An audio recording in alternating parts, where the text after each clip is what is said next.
here from KathysKuteKreations. Today we're going to work on the first block. And the book that we're going to get our ideas from is this book right here. And like I said, you can go online and get it. It's still available. It's a lot cheaper than what I paid for. I don't recall what I paid for it. But anywho, I'll go ahead and show you my setup and the cord that I'm going to use. So here's what I'm going to be using. This is a lot thicker than what I had the other day. I took a piece of water soluble and I'm writing my story. I don't know if you can see it. Let me turn this light off. I'm not sure. There we go. You can see my story. Maybe, maybe not. There we go.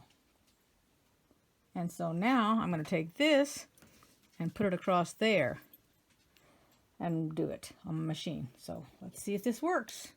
Okay, to start out, I'm going to go ahead and have my cord beyond the beginning of the M.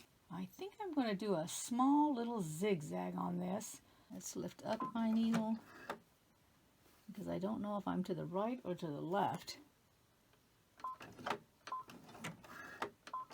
Okay, so it's going within the boundaries. I'm just going to watch.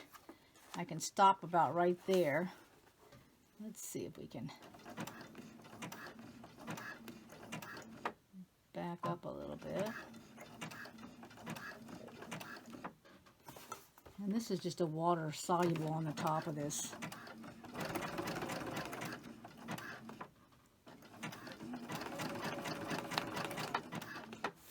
So that'll come off.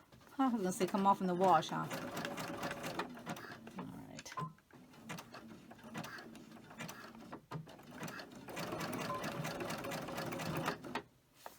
Let's see. Let's take a look at that. Alright, so I'm looking at it, and I don't know if you can see it, but let me show you. It's kind of coming to the side here. So I think what I need to do is move my needle over to the left a little bit to catch more of it on this left-hand side. I feel like it caught it from about here to that side over there, but not all the way over here, like a normal straight zigzag would. So let's try that again. Okay, so since I was having difficulty with the number 1, which was that invisible zipper foot, I went ahead and looked and saw inside the package here, this packet of all these feet, and I found number 11 to be more helpful, because it is a beading foot and it's a 7 millimeter, so it's a lot deeper for the cord that I have. So I'm trying it out, and I've done 2 different things. 1, I started over here, and 2, I rolled it here and here, and I'm not quite sure which one I like best. So I'm going to go ahead and finish down here. Now I had to come out larger with my letters, but that's fine. And it fits underneath there a lot better. I went ahead and I made my stitch a little bit smaller, my zigzag stitch. And I'm going to come down to about right here, which is where this one's at. And then what I'm going to do is I'm going to do a straight stitch. So I'm going back to my straight stitch. And then I'm going to lock it into place. So really this first one is sort of a sample. And even looks good that way. So we're going to take a look at it now. Okay, so that's the way the M looks. Now, of course, you know, I got like, this is a little long, that's a little long. But because I blended my color so well, it doesn't look that bad. Now, if I hadn't blended my colors, it would look horrible. I'm going to go ahead and I'm going to cut off the ends. I'm going to go ahead and single stitch across this. Now, when I do this Y, I'm going to go ahead and do a straight stitch and not a zigzag, and we're going to see how that works. So then I know how to do the word story. So let me go ahead and clip these ends off here. Okay, so I'm not really liking the way that this top M is. So I'm trying to think. Should I put some type of embellishment on it, or should I take it out and redo the whole thing? Let me think on it a minute. Mull it over. Alrighty, so I've decided to leave it temporarily. I'm going to go ahead and do the Y. I took some buttons out to see. Well, I'm going to do the cross piece here first and then go down. So I probably want to have this finish off here. Now I'm doing it in straight stitch. I'm not going to do this in the zigzag.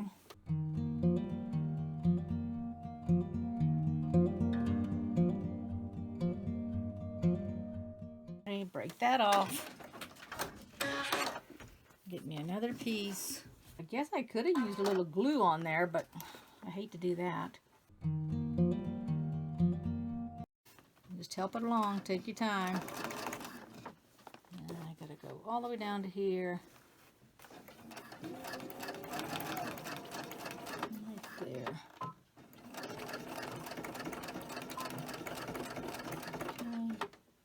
I'm going to do a zigzag. Let's see if we can do this here. Okay, let me see. I want to go. I took my width in a little bit. I'm going to make my length smaller. Okay, there we go. Maybe it will not unravel so much. Like I say, this is just a learning curve here. Let's go back up into the beginning. Let me go ahead and cut this end off because it's still attached.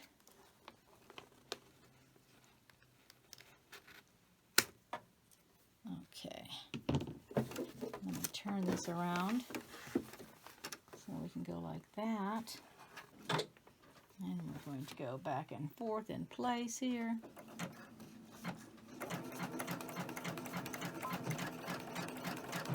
There we go. Alrighty. Let's take a look at that. Okay, there's the MY for my. And now I'm going to do the word story, which I got to back up for you to be able to read it. And there you go. So we'll go ahead and we'll get that done.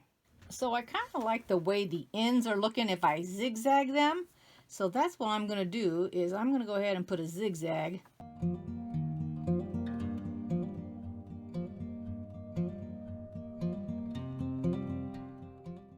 I'm doing that on about a 4.0 for my width and a 0.9 for the length. There we go. Looks a lot better. And then my machine, it automatically knows where the straight stitch is, so I'm not having to do it.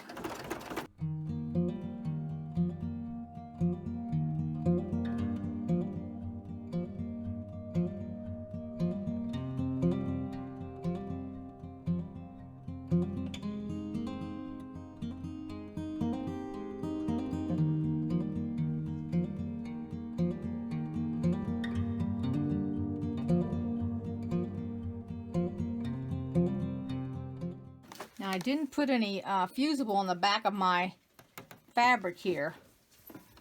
So if you want to use fusible, you can. Nothing says that you cannot use fusible. Just letting you know. It's going to be your own preference as to what you want to do. Alright, so now I'm going to do my zigzag again. And keep mindful of how big your space is between this when you're doing this zigzagging, okay? You don't want to accidentally, whoops, hit your piece of plastic.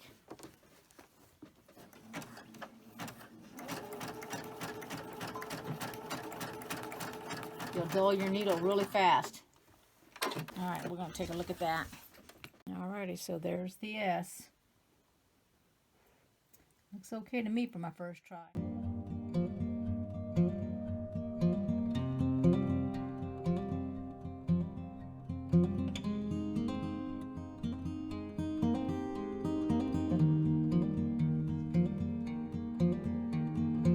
Alrighty, so the problem with the tees is that it does not like the bump of this. So I've come off of that to come forward, but I had to come up high enough that it's not going to affect the O.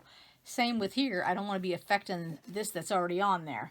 So I'm going to do the straight stitch on this. And that's what I've got it set up as. I just have a problem when it starts getting up here close because it doesn't like that bump. So just gotta think of ways to do it if you can't think of how to figure it out. All right, now I can do the zigzag right there because there's not an issue with it. my T too small.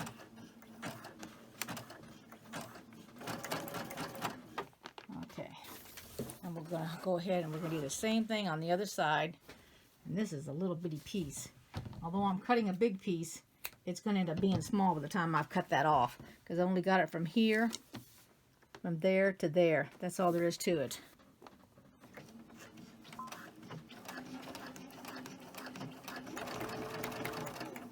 See, it doesn't want to come up, so you got to make it come up. There we go. And then we're going to go ahead and we're going to zigzag it. Try to remember to lift your needle out, because once you put your zigzag stitch on, your needle is going to want to move on you. And you don't want it to try to move while it's down in your fabric. Well, especially something like this cording, because it might bust your needle. If not busted, it might just weaken it on you. At least it would on my sewing machine. I'm not sure if it would on your sewing machine. And this is a fairly new needle. This is not an old needle. I try to use the new ones. All right, so now we've got to cut off our tips here, so we won't have much T. I looked at this O, and so to get this, I think what I'm going to need to do is I'm going to need to tack. So when I say tack, what I think I'm going to need to do is first I'm going to put a little spot and hold it here at the top, and just come forward and back, because I just wanted to set it and all I'm trying to do is make it so it'll hold there, so that this way I can actually go around it like that.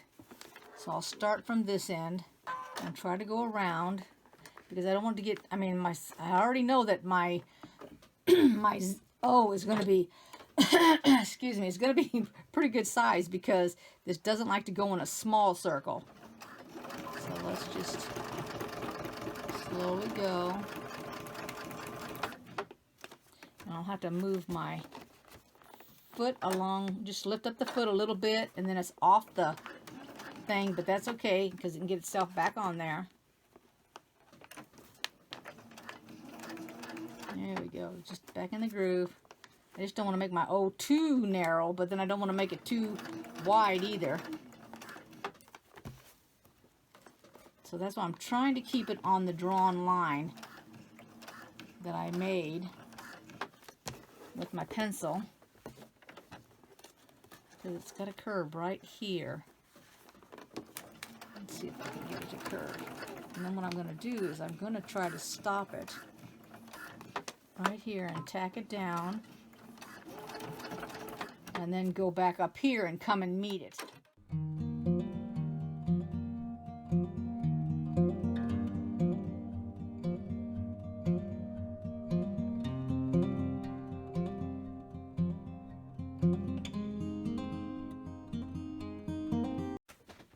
Getting ready for the letter R. Alrighty, that's a straight shot like the T.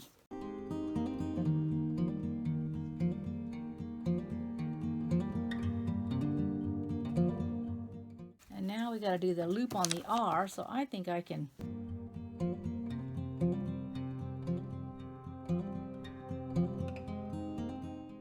Alright, so now we just got the letter Y.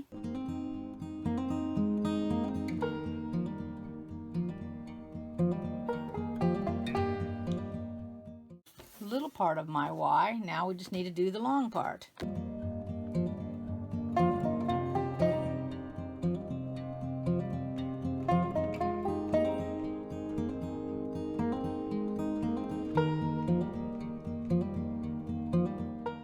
So we know it will not go over that bump. Excuse the dogs, they heard something. So I'm going to show you a little trick that I'm going to do, and I'm going to take number 23. Foot number 23, by the way, in case you're wondering what I'm talking about. We're going to change our feet. This is one of the free motion feet. This is where you come up and you get creative and you think of something else to do. So let's see if I can get this off. Let's take the foot off and that off. I'm going to set both of these aside. We're going to put this foot on. Let's do that, because now I can drop my feed dogs. Okay, don't ever screw these too tight, because you'll pop your plastic and bust it. All right, so my bobbin is already up, but I will need to pull it up through here. So let's put the, okay, that's working. So first I need to go over here, drop my feet, which I did. As you notice, it lifted my foot higher. Now the object is to get the thread to come out and up through this. Now let me get my, so what we're trying to do is we're trying to get it to come up through this, and let's see if we're going to be able to do that. I think it came up right there, so I'm going to tug on it. And so here's the bobbin, here's the thread on the top, and here's the bobbin. It came through, no problem. Now, since it's freehand, and I've dropped my pressure feet, the foot is not going to move. I have to move the foot now.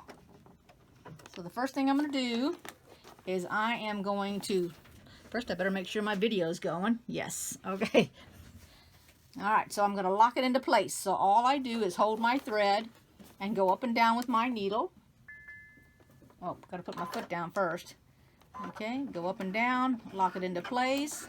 Now I'm going to go ahead and come on down here, and I won't have to worry about that bump from the foot itself with the pressure foot, because my pressure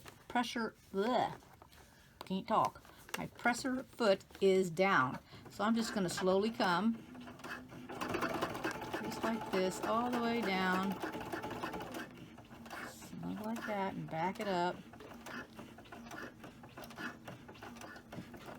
So that's enough that I've locked it into place. And now I'm going to go ahead and put my foot back on and go like that. So let me take it off.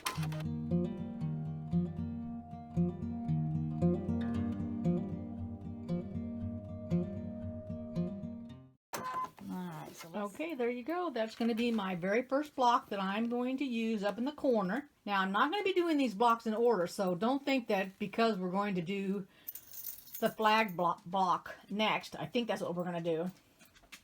Don't think that that's going to be the block sitting right next to this block. That's not how it's going to work. I'm just going to make a whole bunch of blocks. Then I will build the quilt afterwards. Okay, and you guys can do the same thing. I don't want to use the exact sizes Mimi used because I don't want to copy her work. I don't think that would be right. I just want to use her book for inspiration, and then I can go from there. Some of these blocks now are going to be different sizes. Therefore, I'm going to have something around them. So I'll either use a solid color, don't know what it is yet, or maybe I won't even use a solid color. Maybe every block would have a different color. I just don't know.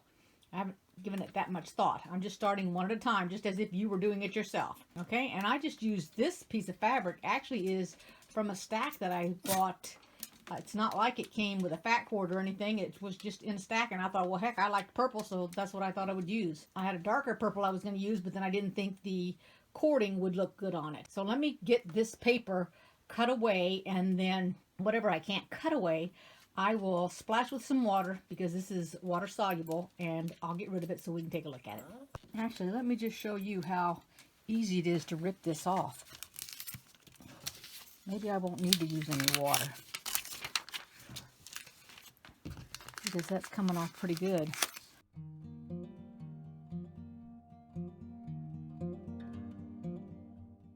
I guess y'all don't want to watch me tear all this off, so I'll finish this off camera and I'll be right back. Okay, there it is, with all its little kinks and everything else, which is exactly what my life's like. So that's my story. Gonna have kinky stuff going on. It's not gonna be a smooth ride. It hasn't been so far. If you like this video, don't forget to click on the like button, make a comment, subscribe if you want more videos, hit that notification bell so you'll get the alerts, and I'll see y'all next time. And I appreciate everybody that watches all of my video from beginning to end. Thank you very much, everybody. See you next time. Bye-bye.